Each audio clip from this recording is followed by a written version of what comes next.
le Congolais. Tu vois, moi, j'ai fait ma part. J'ai écrit. Moi, j'ai le droit de venir parler. Parce que moi, je suis impliqué, je parle pour le Congo. Ce n'est pas Tshisekedi qui m'a envoyé d'écrire une lettre.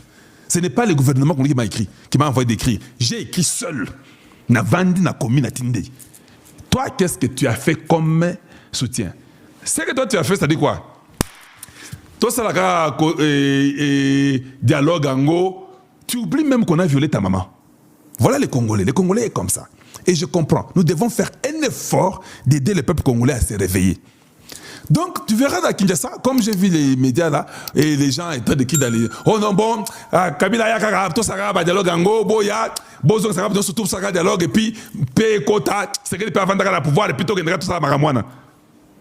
Les gens qui n'ont aucune responsabilité. C'est-à-dire que les Congolais, le sens de la vie a été déjà ravi. Moi, je pensais que vous deviez dire que vous ne pensez pas que c'est comme ça. Mais vous ne pensez pas que c'est le langage qu'on devait avoir. Mais lequel langage je vois? Tout ce qu'on vous a fait pendant 30 ans, ça ne vous dit rien. Demain, on va aussi t'écraser, on va se tuer. Et nous allons aussi dire comme les autres,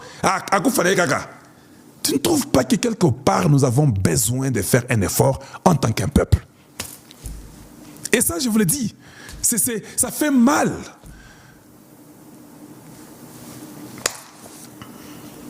Ça fait mal. Tu vois un journaliste qui parle au nom de la paix. Est-ce qu'on ne peut pas seulement faire le dialogue? Les journalistes là, est-ce qu'il sait combien de Congolais sont morts? Et comment vous vous appelez Congolais? Beaucoup sont seulement les étrangers. Et c'est comme ça, par le langage, ils peuvent tout dire. Eh non, moi je suis Congolais, je suis né à Bukavu, je suis né à Goma, je suis né à Mbujimaï, je suis né à Bandundu, je suis né à l'Équateur. Lukuta, tu es né là-bas, je comprends, mais tu n'es pas le nôtre. Parce que tu ne vois pas la souffrance d'un peuple. Et puis, nous devons continuer. N'oubliez pas que le Congo a sombré il y a 30 ans. Comment toi tu veux que dans 5 ans, nous soyons Kokama? Donc vous êtes les gens qui aiment la facilité. Je comprends directement. Le Congolais aime la facilité. Le Congolais n'aime jamais travailler, mais veut qu'on les paye. Il va au travail, il fait 2 heures de travail, il quitte. À la fin du mois, il réclame qu'on lui donne son salaire du mois. C'est ça le grand problème. Tu pars au travail, tu n'as même pas l'amour du travail, mais tu aimes seulement l'argent de ce travail-là. Donc, la redevabilité d'un peuple est une importance capitale. Ce que tu veux, tu dois travailler pour l'obtenir.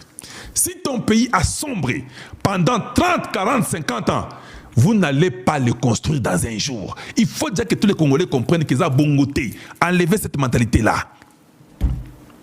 C'est impossible. Et ça, bongoté, tu ne peux pas construire ta nation qui est détruite. Détruire, c'est très facile. Hein. On peut détruire une maison dans un jour. Hein. Mais imaginez qu'au Congo, on a tout détruit dans 40-50 ans. Tout le système est détruit. Les Rwandais sont dans tout, surtout les Tutsis et les Hutus. Ils sont dans toutes vos histoires-là. Tu ne connais même pas qui est Congolais, qui n'est pas Congolais. Ils vous influencent chaque jour ici. Comment tu ne peux même pas prendre le temps, toi, les Congolais de souches là, dire que, travaillons. Travaillons, ça va nous prendre beaucoup de temps, mais travaillons. Non, les Congolais des souches. Et l'équipe a pas. Tout ça, dialogue, une légèreté sans pareil. Ça fait mal. Ça fait mal. Ça fait très très mal. Ces gens-là ont tout fait pendant 20, 30, 40 ans. Vous voulez que tout s'arrange dans un jour. Vous êtes des magiciens, peut-être, il y a un problème. Vous êtes des magiciens, mais on ne le savait pas. Aucun pays sur la terre ne s'est construit dans un jour. Quand tu dis, t'as la Singapour, même quand tu dis, t'as la Dubaï, t'as la Japon, t'as la Corée, tu crois que c'était dans un jour? Je te pose, c'était pas la question. Ils se sont mis au travail. Ils ont arrêté les bêtises. Ils ont puni celui qu'il fallait punir. Ils n'ont pas fait de compromis. Celui qui était traître a été écarté ou pendu. Tous ces pays arabes-là, ils ont compris. Tu fais tomber ton truc au Qatar ou bien même là-bas à Dubaï, tu vas retrouver ça. Je vais vous dire une chose. J'étais une fois à Dubaï.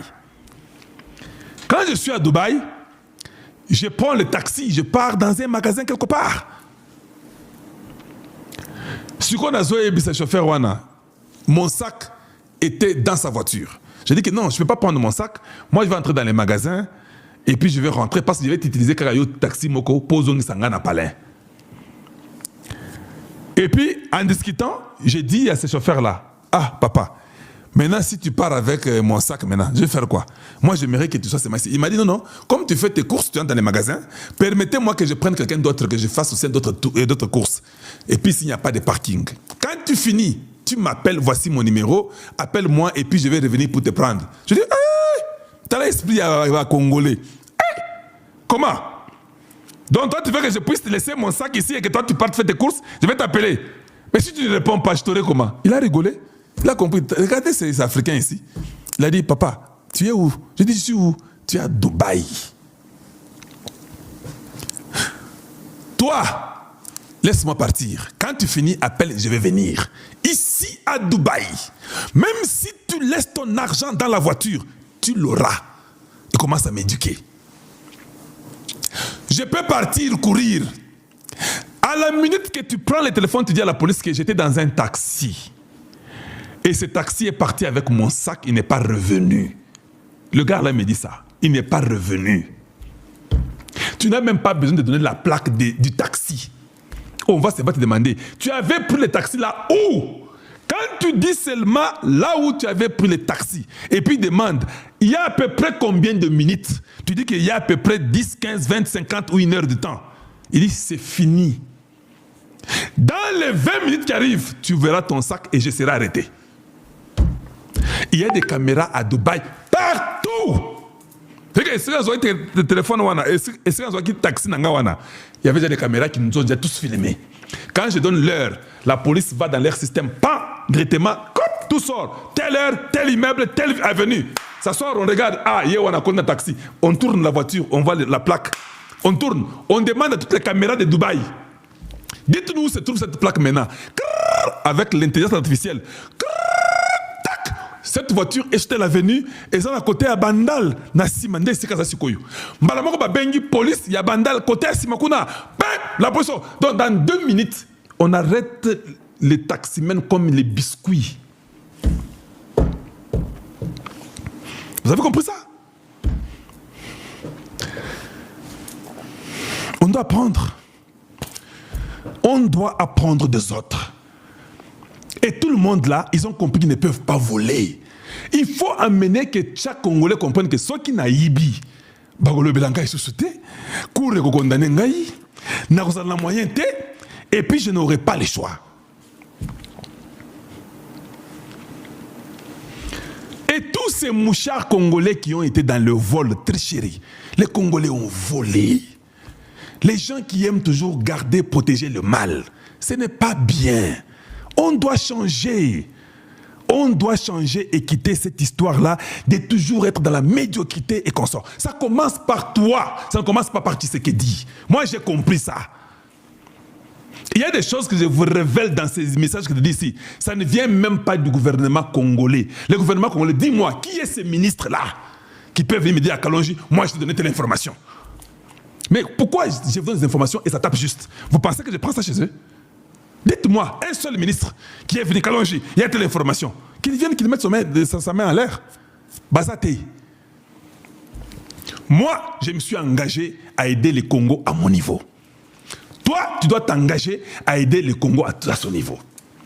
Je peux vous le dire, le Congo, nous serions déjà même sortis de cette histoire Kala. Mais c'est à cause de beaucoup d'infiltrations que vous avez appelé ces gens-là comme étant des Congolais. Mais ils sont des Rwandais. Quand je viens, je vous dis ici que non, c'est tous ici ne sont pas Congolais, ils sont Rwandais. Ils doivent respecter la loi du Congo. Kalonji, Kebaka, c'est une stigmatisation. Nous ne sommes pas comme ça. Nous, au Congo, n'est pas comme ça. Si tu es médiocre, tu es médiocre. Que tu sois mon Congo, mon Luba, mon Soyez, ou bien mon Ngala, c'est comme ça que nous sommes. Comment nous, entre nous, on peut être comme ça, clair envers nous autres, mais les ennemis qui viennent vous infiltrer, vous voulez les protéger et leur dire que non, les présidents qui sont là-bas, ils vont aller lui dire bonjour. C'est vous. Un petit témoignage à Lukuta à Pamba. Tu as vu comment il a témoigné? Il n'a pas oublié son pays. Mais vous, des médiocres que nous sommes. Laissez-moi me mettre dedans. Quand tu as l'occasion de parler avec ces gens, tu parles de toi. Vous ne verrez jamais dans tous mes emails là que j'écris au Chris Smith, que j'écris à qui que ce soit, à Jim Rich, tout le monde que j'écris là. Je n'ai jamais dit, voilà, moi je suis l'homme que vous devez utiliser. Mais beaucoup de Congolais sont des médiocres. C'est ce qu'il faut. Vous, pour parler de votre pays, il faut qu'il y ait un poste. Tu ne peux pas parler sans que tu aies des postes. Non, tu ne peux pas parler sans que tu aies des postes. Il faut qu'il y ait un poste. Dans le Congo, là, les 150 millions, là, il n'y a que toi.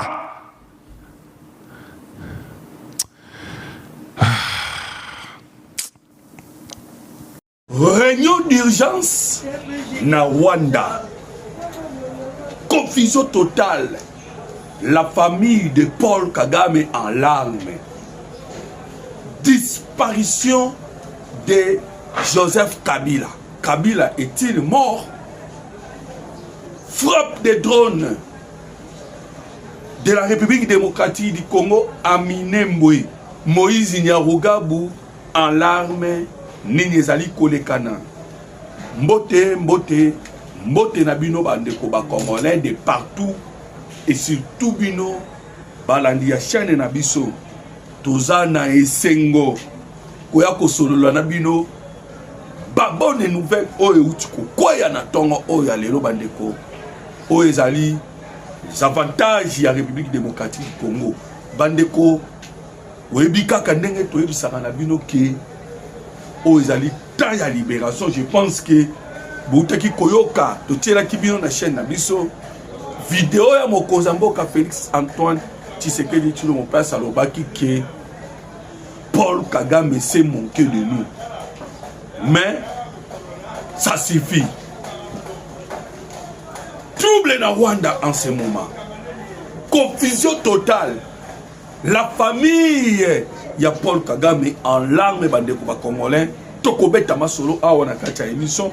Vous allez savoir qu'est-ce qui se passe en ce moment en Rwanda. Qu'est-ce qui a fait que trouble est à la kuna. L'événement la semaine passée, il est tellement mingi. Il y a tel point que ces événements bandeko ils m'ont mis trouble en Rwanda. Alors, je voulais dire que situation confuse. Toko solo la bandeko. Toko beta li solo awa. Ndenge na uti koloba na bino. Que Hippolyte Kanambe nini komeli. C'est là qu'on va commencer bandeko ba Congolais. Kasi na senga na bino pour sécuriser notre chaîne. Ezaka ne loko moto senga na bino. C'est d'aimer notre émission et de partager. Et c'est là salaire oyo ko pesa na biso. Koko tante sans que o aimer émission te bandeko ba Congolais. Sinon, le travail que nous faisons que bimaka à Pamba. Voilà. Vous aimez, vous commentez, vous soutenez, vous apportez vos avis et vos suggestions. Et yango eko aider biso. Voilà un peu bandeko ba Congolais les débats lisolo tokubeta et le monde abino. Nayami ba question et belé et pas bandeko ba Congolais de partout au Biso. Il me pose la question sur Joseph Kabila, Otobengi na Kombo, Hippolyte Kanambe Touare. Est-il vivant ou il est mort? Toyambi ba question wana mokolo na mokolo.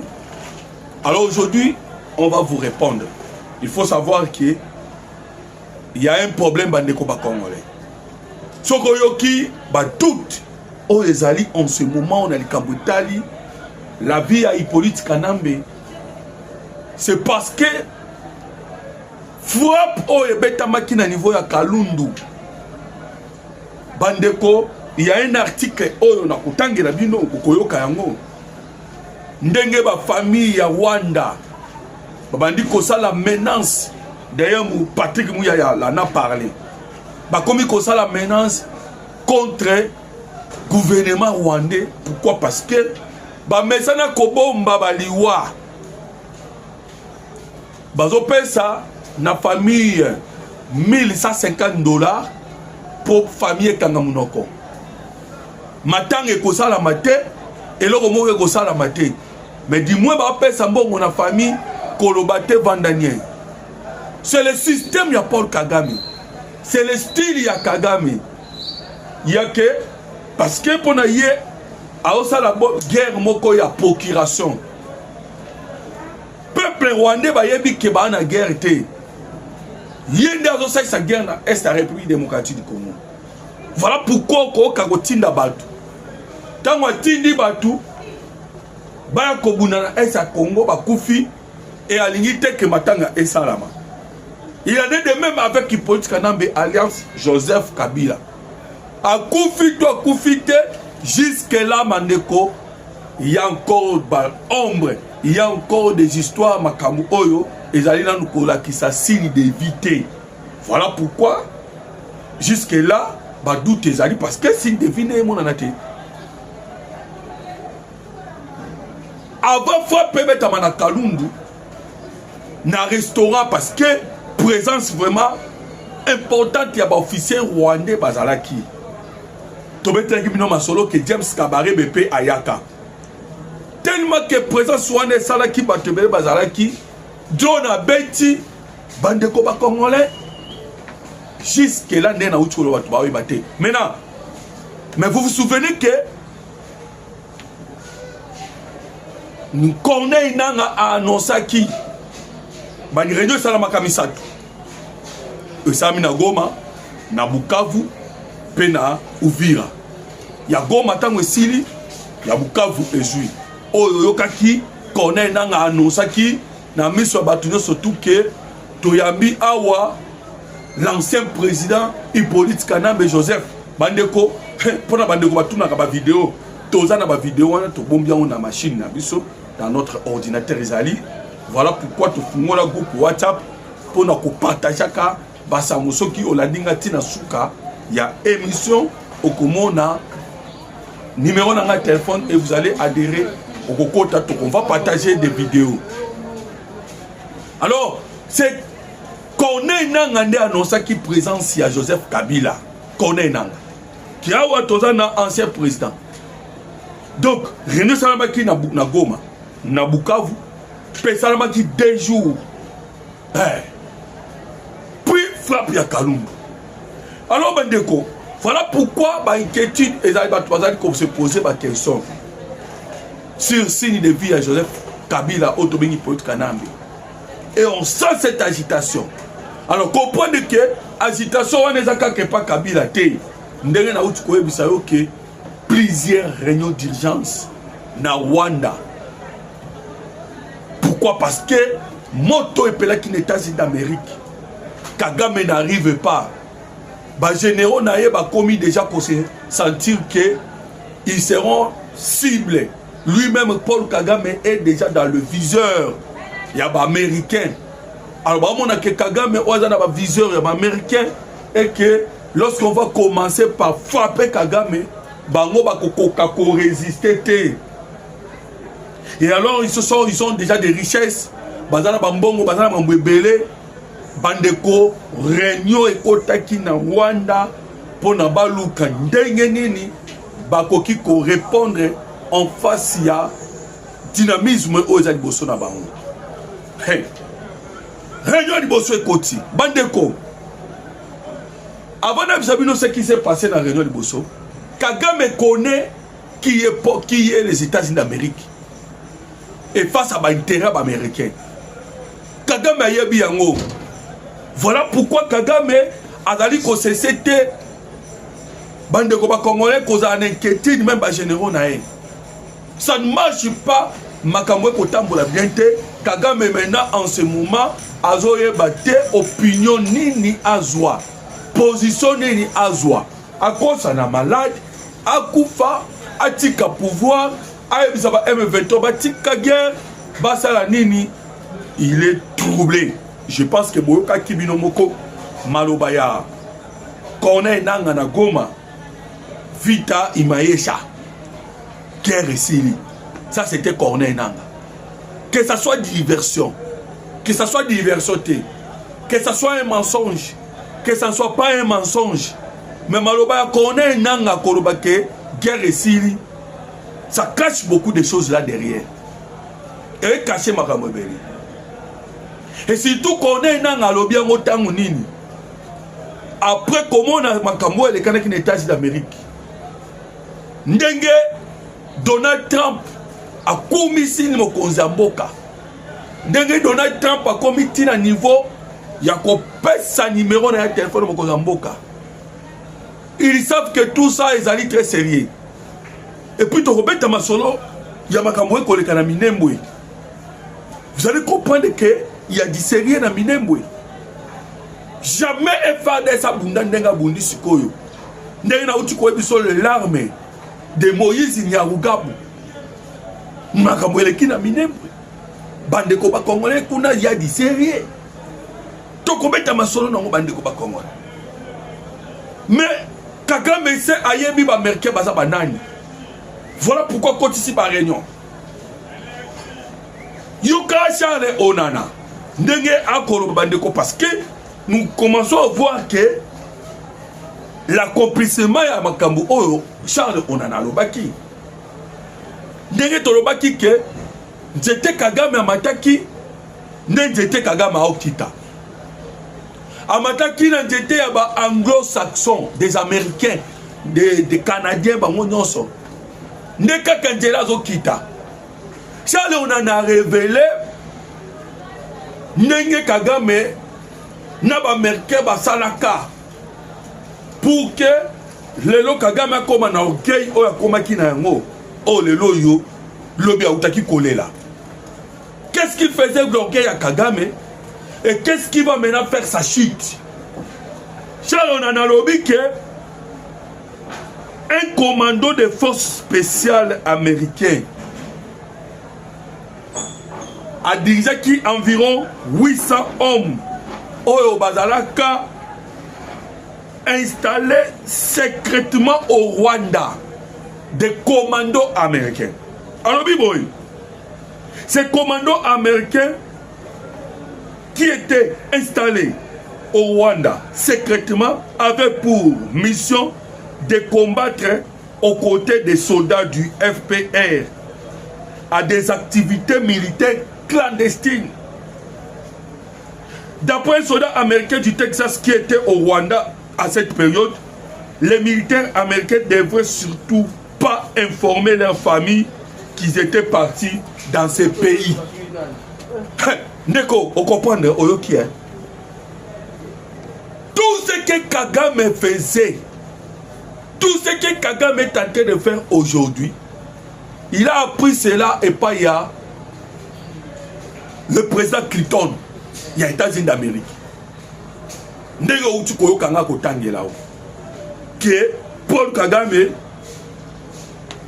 ba américain ba joie ki ba soldat ba sala ba opération secrète na Rwanda ba bunda elongo na ba FPR ya Paul Kagame pona koluka ko sala invasion na Zaïre ba ya kolongola Mobutu. Donc c'était des commandos américains et ces commandos américains tant bazali ko sala opération wana et sengela ki te ba informer na ba famille na bango comme vous venez de l'attendre. Et aujourd'hui ozomona ke Kagame azali ko sala kaka même formule ndenga zo ka ba soldat na kana est de la République démocratique du Congo pour ba yebisaka bango bo informer famille na binoté. Donc la force de Paul Kagame c'était les Américains qui faisaient des opérations secrètes. Hein? Oh, et ça là qui va renverser Mobutu. Et c'est aujourd'hui Ndete Ango Azokita. Ndete wana ya mataki Ango Azokita. Tolobaki na bino ke kaka ba américain de sengeli ba kwesa Kagame. Ba tumususu te ba américain. Voilà pourquoi Mokozambo Kalobaki, la fin de la guerre serait toujours les Américains. Hey. Donc, ce mode d'opération, Oboyoki Nango, Paul Kagame Kosala. Et dans le mode d'opération Bandeko, Oyo, Kagame Salon Bamboula. Mais c'est quoi est récité? Et récité pourquoi? Parce que le président Tshisekedi Tolamuki, Bandeko, ma réunion et Koti, na kati ya Rwanda, Première réunion, deuxième, troisième. Nous sommes centrés par des stratégies. Et quand Paul Kagame a Wazomituna, comme est-ce qu'à Kokiko jetait l'éponge. Mais s'il jette l'éponge, à cause de écarté. Voilà pourquoi on a Kiva Kimbangu, à Kendake pas Uweri Museveni.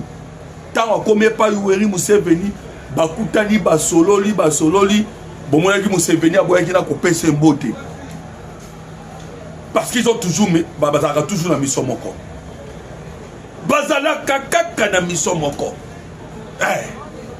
Alors, Museveni a boyaki coûte coupé ses beautés. De bomoni, Basololi, Tangwazongi, Museveni a kemba moi pas Mama Samia. Et boyokaki Kagame kolela. Sur les Kambwetali Evariste Ndayishimiye. Pourquoi les là qui n'a Kambwetali Evariste Ndayishimiye Nenga lobaki ke Bangona Evariste Ndayishimiye bazaki ba mapasa. Et vous savez qui m'a passé les akis pour la nini?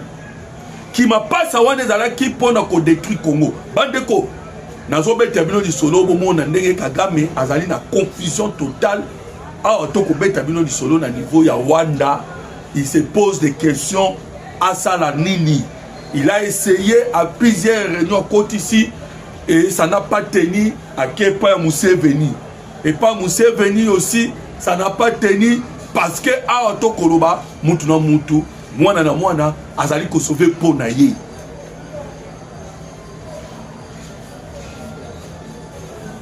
Museveni ba Kepa Mama Samia. Mama Samia les a répondu, il y a Tanzanie. À répondre. Pourquoi répondre? Mama Samia aussi c'est une politicienne. Ayebi que lors des élections, oh et salamaki na Tanzanie, ba trouble oh les kanaki kuna na Tanzanie. Oh et salaki près de 1000 morts. Oh même le général chef d'état-major ya Tanzanie aligaki akaomatina pour abeta coup d'état à Mama Samia. Ni était l'intervention de la République démocratique du Congo. Oh, topesa qui na Tanzanie soutien militaire, soutien politique. Et boyeba ki ma veneme na ki na sima. Na Tanzanie ba refoulaki tous les Rwandais et Ougandais. Alors, vous comprenez que Kagame a cherché de tous les moyens à côté en contact avec sa relation. Na Burundi simbité juste au point à l'objet que toi qui ba jumeau mais Burundi a fait peur comme année ba jumeau na Congo. Alors on comprend que Museveni qui est allé aussi chercher ba négociation na Mama Samia et ça n'a pas tenu. Awa to ko ba bandeko. Baza dans le merde que ça soit Museveni, que ça soit Paul Kagame, baza dans le merde. Hey. Le président Tshisekedi d'ailleurs qui a solo qui na bango attenda qui bango no soma boko ezala Museveni ezala Paul Kagame le président Tshisekedi attendait qui bango maboko mais bango ba saisir té pour la nini elenga miel. Vous savez pourquoi ba kenda kokuta na Kagame kenda kokuta na Museveni? C'était bango de ba fournisseur ya or et pas ya Émirats Arabes Unis. Les lorsqu'ils Émirats Arabes Unis, alors pas question. Nous allons directement dans la République démocratique du Congo. Je ne prendrai plus encore l'or à travers Bino, à travers un groupe armé. On a déjà que guerre est aussi là. Voilà pourquoi dans le merde. Alors, maintenant, jusqu'au solo, il y a un qui n'a minembu. Minembwe bandeko comme un message je soutiens le président Tshisekedi. Je sais pourquoi na web Sabino bandeko. So Moni Kagame lelo a commis dans le mail dans les troubles à quel gauche à droite même Museveni. Ba yebi déjà que force au République démocratique du Congo azanango FARDC, Wazalendo, force burundaise, Blackwater, Panther, bandeko congolais. Force One Ezali inébranlable en ce moment. N'aimez qui bino ba mission les Kanaki que oh des personnes déjà dans l'armée retrait stratégique eza susté ce qui repli ou retrait eza susté eza susté Kagame amona déjà na misu na ye ba on a Museveni ba amona ke ils connaissent les Américains là où tu kotangela bino ke ba militaire américain ba kota ki secrètement ba bunda ki du côté ya Rwanda bataki base na Mombasa na Kenya bataki base musuna Entebbe na Uganda et ba ekotiza aéroport de Kigali et ba militaire on ba ki secrètement passe à l'opération est qui va quoi il sa maréchal Mobutu. Voilà pourquoi na ba document nyonso ba veto ba kokomaka ba veto ba lo ba boye tomoni mindele ba kobunda du côté ba FRDC mindele wana baza banani o ba kobunda côté à FRDC. N'est-ce pas les Américains? Parce que c'est ça ce qui s'était fait pour la chute ya Mobutu. Bande koba Congolais. Voilà pourquoi bako s'inquiéter. Minembwe bande koba Congolais. Tant qu'on a lobby bocha ba j'aime na bino et vos soutiens na Mokozamboka. Félix Antoine Tshisekedi Tshilombo. Vous savez pourquoi? C'est parce que na Minembwe bande koba Congolais.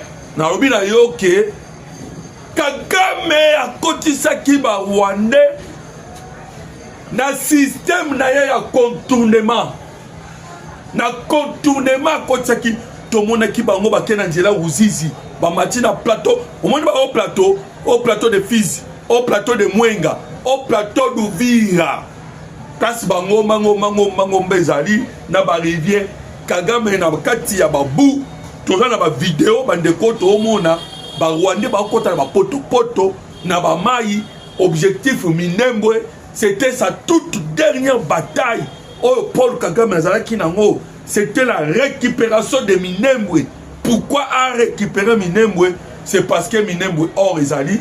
C'est pourquoi parce que objectif ezaki économique, objectif ezaki politique. Économique parce que na Minembwe or ezali. Politique, pourquoi? Parce que il faut à Sanini à utiliser formule d'ailleurs Salilaka. Il y a victimisation. Oh babo mabanya muleng. Un mois mobimba.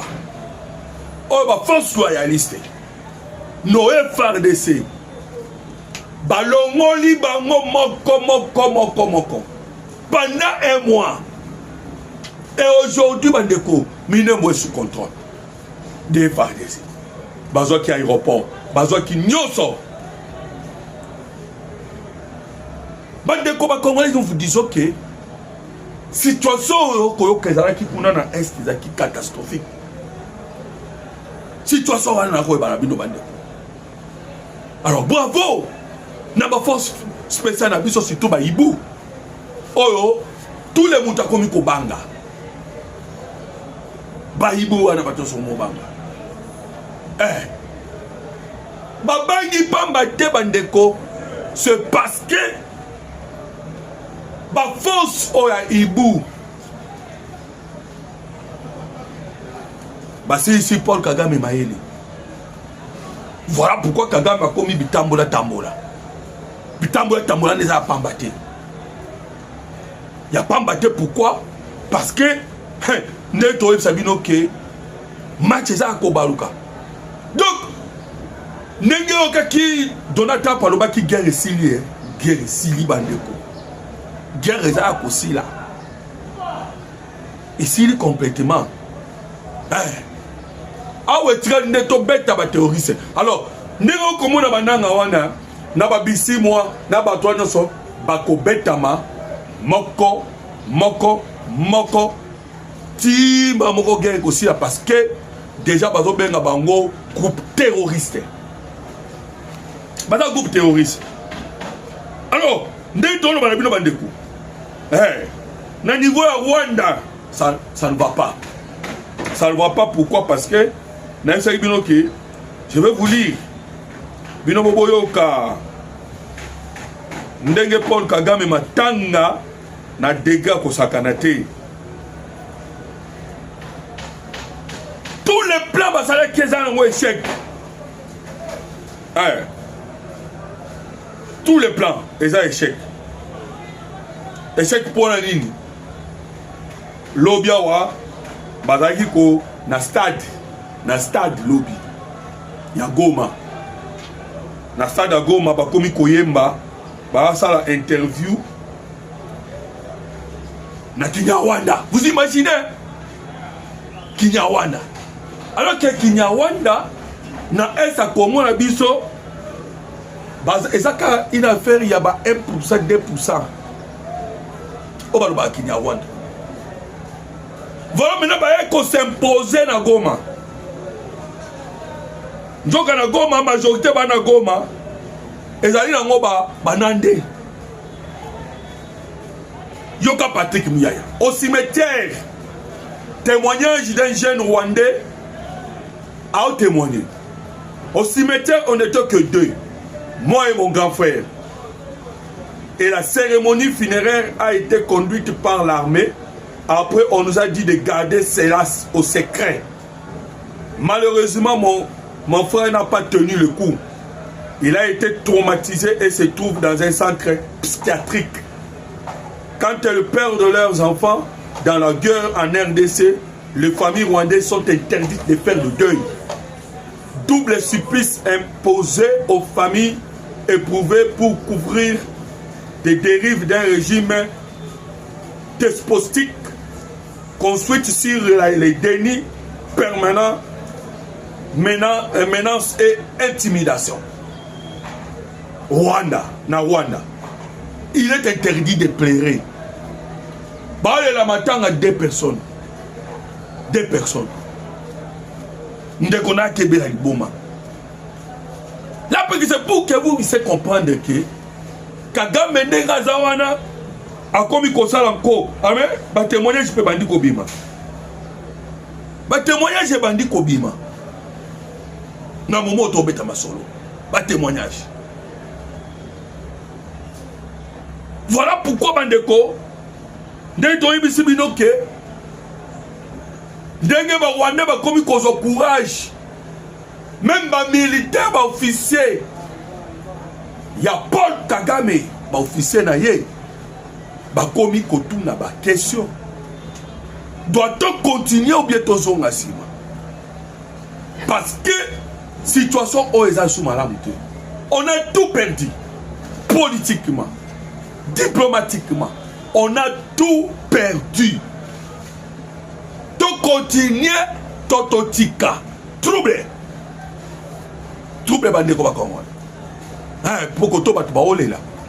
Koto patati patata. Trouble. Kagame maintenant Asili Mayeli.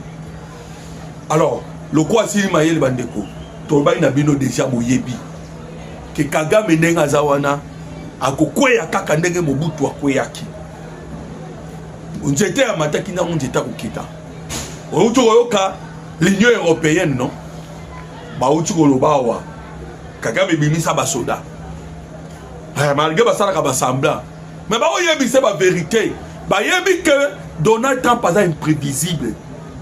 Il y a des soldats, les M23 va se retirer. Discours que l'Union européenne est à Kubanga. Avec Donald Trump, il est imprévisible.